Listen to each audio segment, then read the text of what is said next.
Welcome to the show. I'm Lee Hart.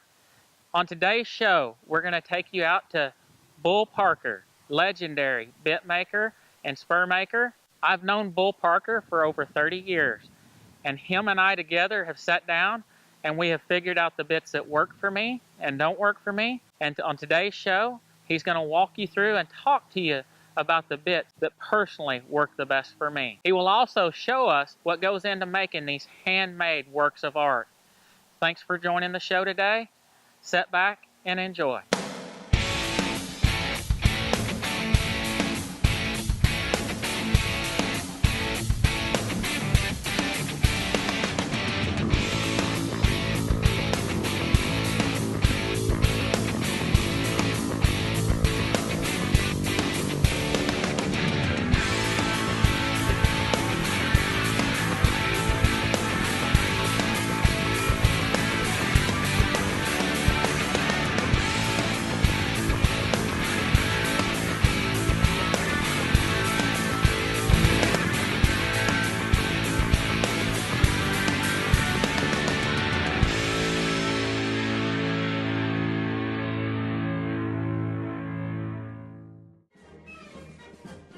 Fort Wallace was the fightingest fort in the West. Fossils, Indians, soldiers, scouts, wagons, trails, pioneers, stories. Discover the story of Fort Wallace and the people who served here, the people who fought here, the people who settled here. Wallace County, where the past is present.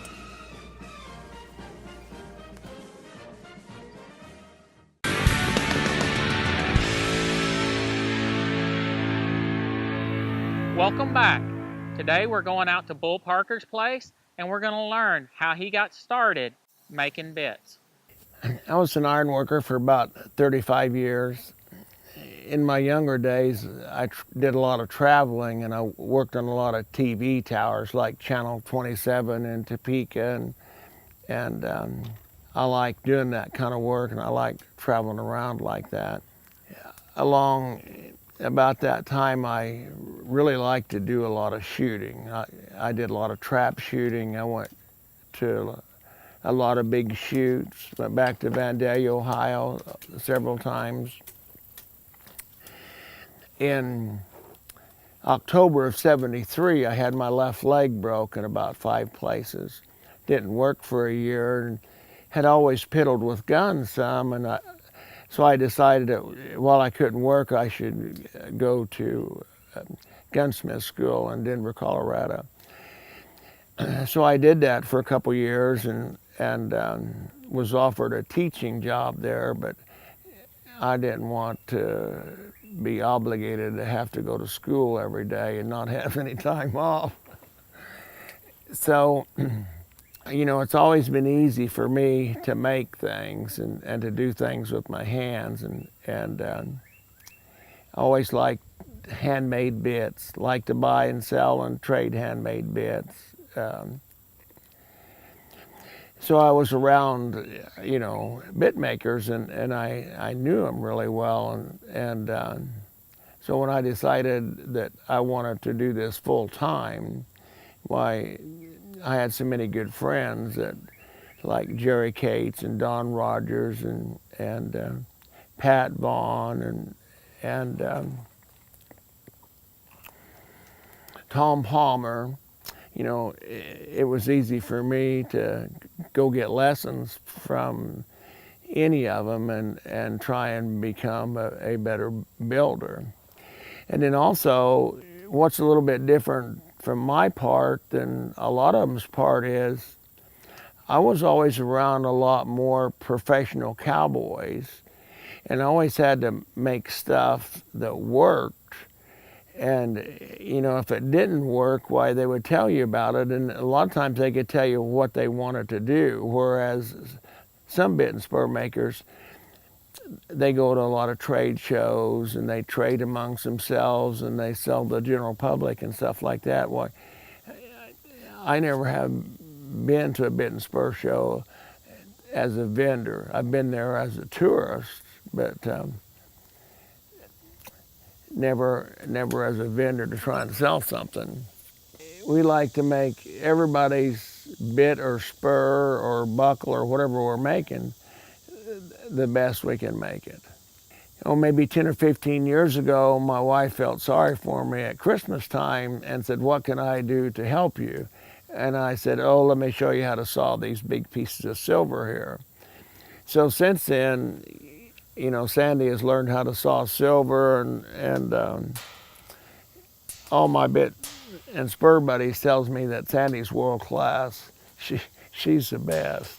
And Sandy saws a lot of sophisticated stuff. Lee Hart's a good friend of ours, and we've made a lot of stuff for him. And today we're going to show you how to make a couple of ring snaffles that he likes. When we come back, Bull will explain the history behind the bits that I use in my training program.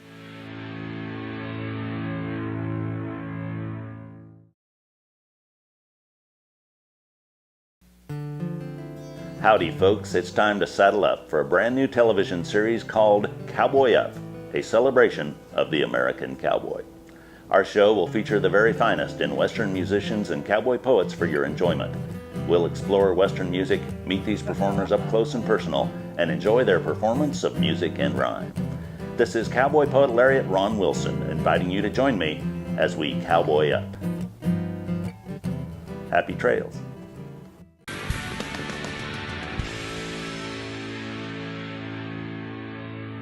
We're back, and we're going out to Bull Parker's to have him explain the history of the bits that I use in my training program.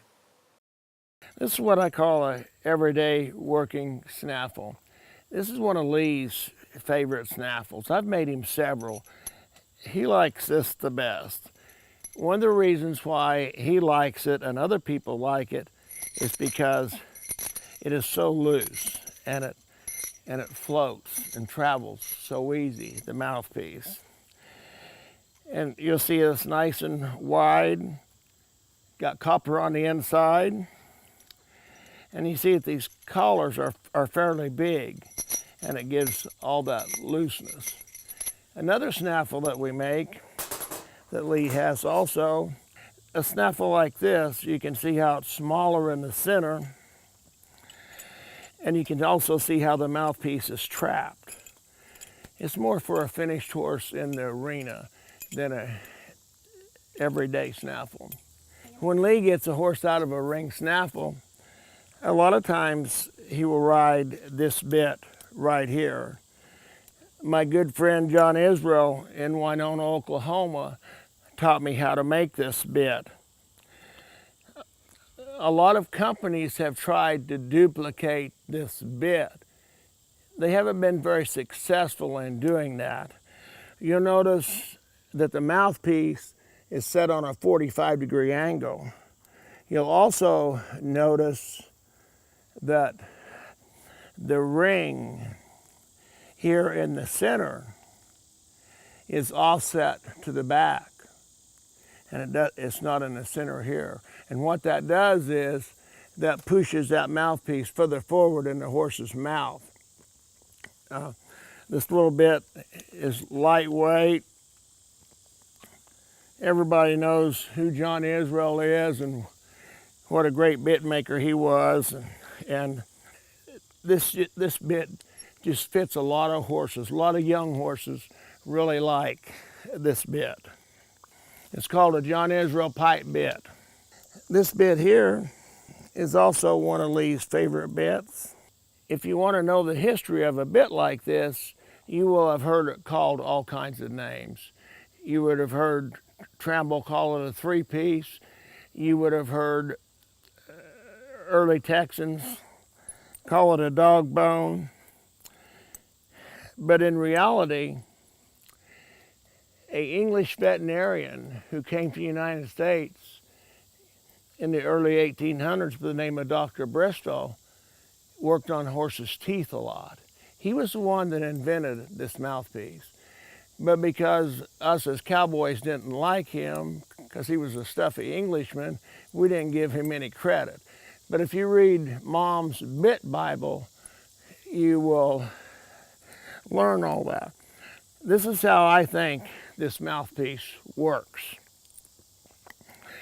let's say that I'm going to pick my horse's shoulder up,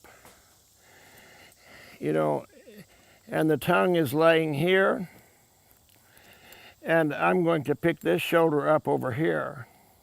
You know, as I pull up on this shank and this travels in this ring, you can see how it gets higher. And regardless of how the horse's mouth is shaped, you know, this bit is going to lay in there very comfortable. A lot of people like this little bit. I call it a three-piece. Another bit that Lee rides a lot on finished horses is a bit that looks like this here. This is what you call a 315 clapper shank. And we've put all kinds of different mouthpieces in it. We spooned some out and heated them and done all kinds of different things. One of the things that a lot of people like about this bit is, you know, when you let go, this bit lets go. When I first started making bits, I would ask people, what's balance? What's balance? Is it supposed to set straight up and down on the anvil when you put it on the anvil? But to me, balance in a bit is when you can hold it on two fingers like that and let go and it falls back. If a bit doesn't hang like that in a horse's mouth, to me, it doesn't work very good. And you can say, well, the headstall holds it straight, the chin strap's on there and all like that. But of the professional people that have brought me bits to copy and they want it to work just like the one that they brought, that's how I learned this trick. Almost all of the bits that they brought me and they wanted copied, they hung like that in a horse's mouth. So to me, that's balance in a bit. The bits that we've talked about and shown you are the bits that Lee uses in his training, in various stages of training. Today in the shop, we're going to show you how to build this little work ring snaffle right here.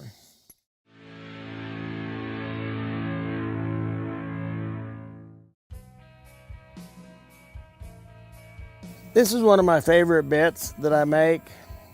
The name I give this bit is a derby bit. I had a roan head horse that was running through the bridle with the chain bit, and I made this bit here.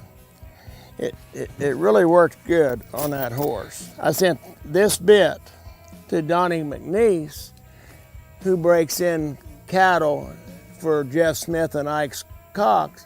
And I said, ride this bit on a lot of horses, see how you get along with it. They did. He said, Bull, that's really a good bit. Fits a lot of horses. Then I give this bit to my good friend, Brent Wright, who I make bits for. And I said, see how this bit will work on a reining horse. I call him up a couple months later. I said, Brent, how you getting along with that bit? And he said, good. He said, you don't need it right this minute, do you? And I said, no.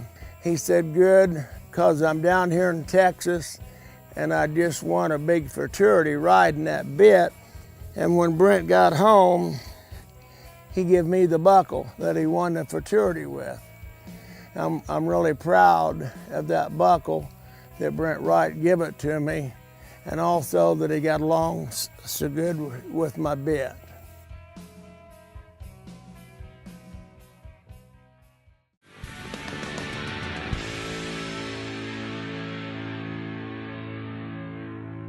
Well, the first thing we want to do in making this ring snaffle is roll us some rings. And we're going to go outside. I like to roll my rings outside, weather permitting. And we'll roll those rings. While those rings are cooling off, then we're going to show you how to make some of these other parts. So let's go outside and I'll show you how to roll some rings. First thing we're going to do is get this mandrel clamped up here.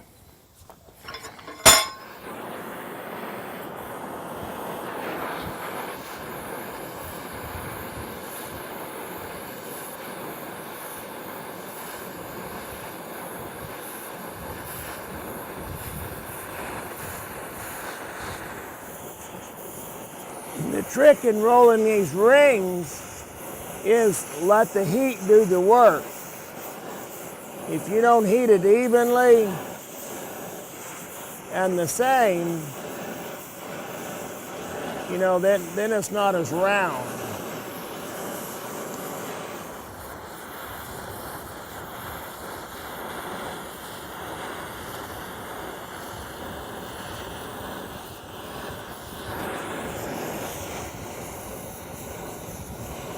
Anybody can do it. No secret to it. Just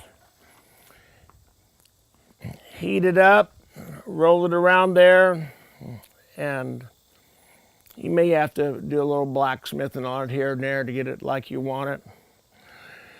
While those are cooling off, we'll go in the shop and we'll start on a mouthpiece. I've got these pieces cut off. I've already tapered one so that you can see what it looks like. I like to make these in pairs. I like each one to be the same as the other one. This is my homemade lathe here that I've made, and I'm going to turn it on and I'm going to start putting this taper on here.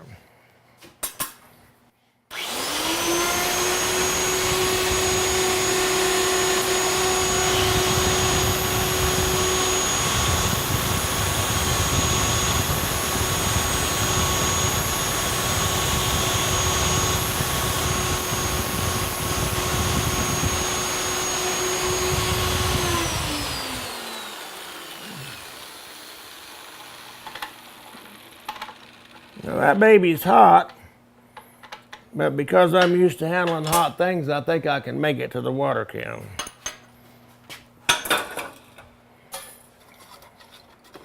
We'll cool him off so he's a little easier to hang on to.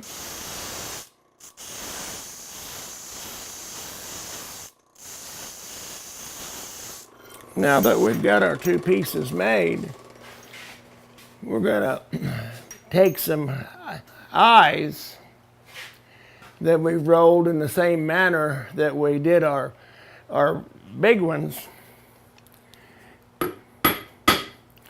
We're gonna get a couple like we want here.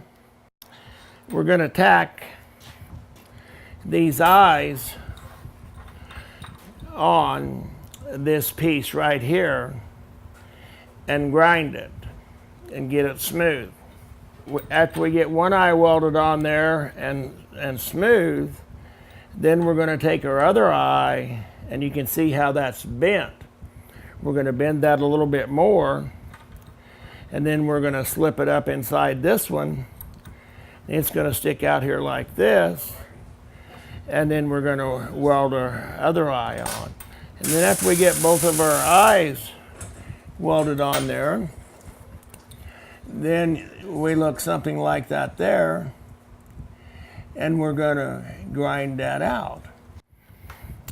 After I've got that ground out and smooth, I have hacksaw marks here on the table on what size, what width I want to make the mouthpiece. This ring snaffle we're making is going to be 5.5. So I'm going to put, I have a center mark right here in the center. I'm going to lay that right there in the center. And then I'm going to mark that. I use a hacksaw for two reasons. One, it's more accurate, and I can saw right where I want to saw. I'm going to saw right on the outside of that mark.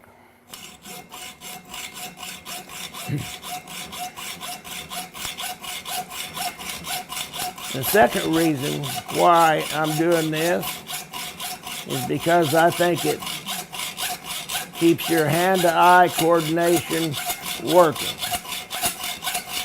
It also gives you physical exercise, which may sound stupid, but when you get to be 77, you ain't a young stud no more, and you got to be thinking about all these things. I hope you're enjoying Cowboy Logic. When we come back, we'll go out and we'll watch Bull Parker finish making our O-ring snaffle. Kansas Farm Bureau, the voice of agriculture, represents grassroots agriculture. The state's largest and most powerful farm organization stands up for its members through leadership development, agriculture education, legal defense, environmental advocacy, farm safety, and risk management. Members also enjoy money-saving benefits. To join our organization today or to learn more, go to www.kfb.org or find us on Facebook and Twitter.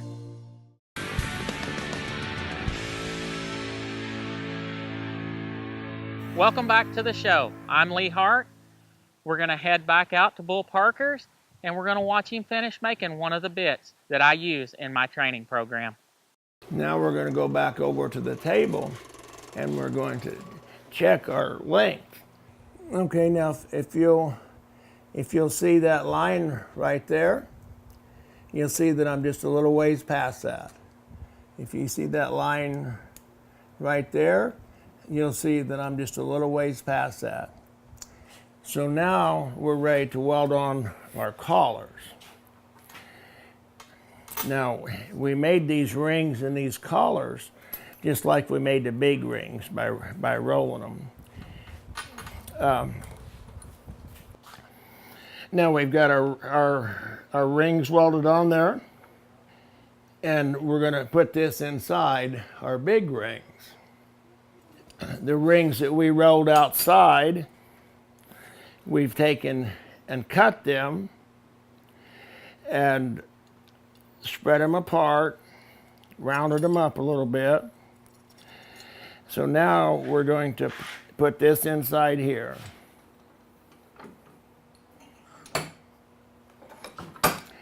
Now I can tell by looking at this that when I bent this and spread it apart, I bent this here.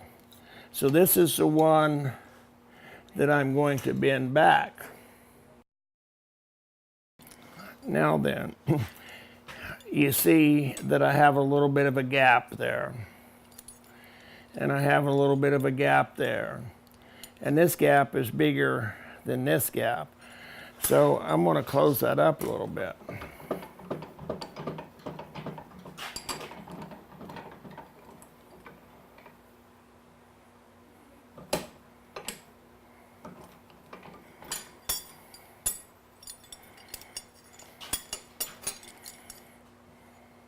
So now you see that most of my gaps are pretty close to being the same. So now we're ready to weld this right here. I'm going to show you how I do that. We're going to weld this up right here.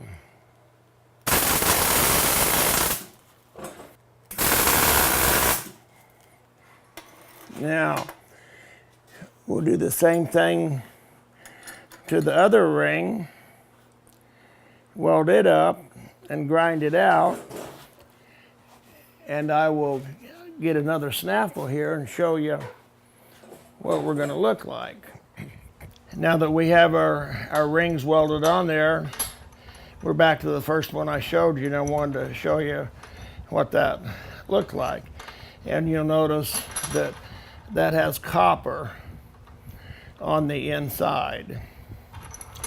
So that's normally the last thing we do is put copper in there. One of the things that a lot of people don't know about a ring snaffle or a snaffle is The left-hand side of the snaffle is in the horizontal position. We learned that from our Mexican charros. They probably learned that from some bit maker. And you can start looking at ring snaffles. You can look at store-bought ring snaffles. You can look at handmade ring snaffles, and you might see them different ways. But my answer on why that makes a difference and why that should be like that is because if this was a three-piece, both pieces would be in the horizontal position so that your dog bone in the middle would lay so that each shank could work independently. So with that being said, I have this laying in the horizontal position on the left-hand side of the horse. And I just take and kind of eyeball it. I just take and put these marks on here like that.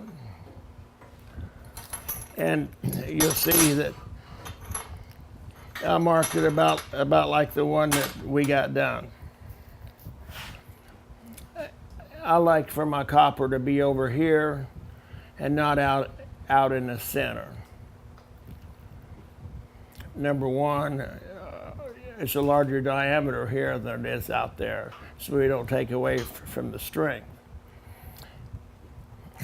So we would saw a slot in there, and then we would pound copper in there, and then after we had that copper pounded in there, we'll take and solder it and clean it up.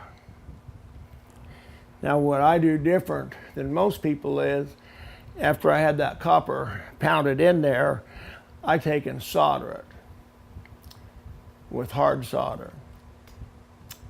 And most people don't. That's why you see some bits that have the copper out. It's because they just pounded it in there, and finally the steel lost its grip on the copper and it come out. So these are some of the things we do here at Bull Parker's Bit and Spur Shop. I hope you enjoyed our trip to Bull Parker's. I'm Lee Hart with Cowboy Logic. If you have any questions or ideas for the show, please contact us through my website, leeharttraining.com, or private message me on Facebook. Thanks a lot. Let's go out and grab our horses and try some Cowboy Logic.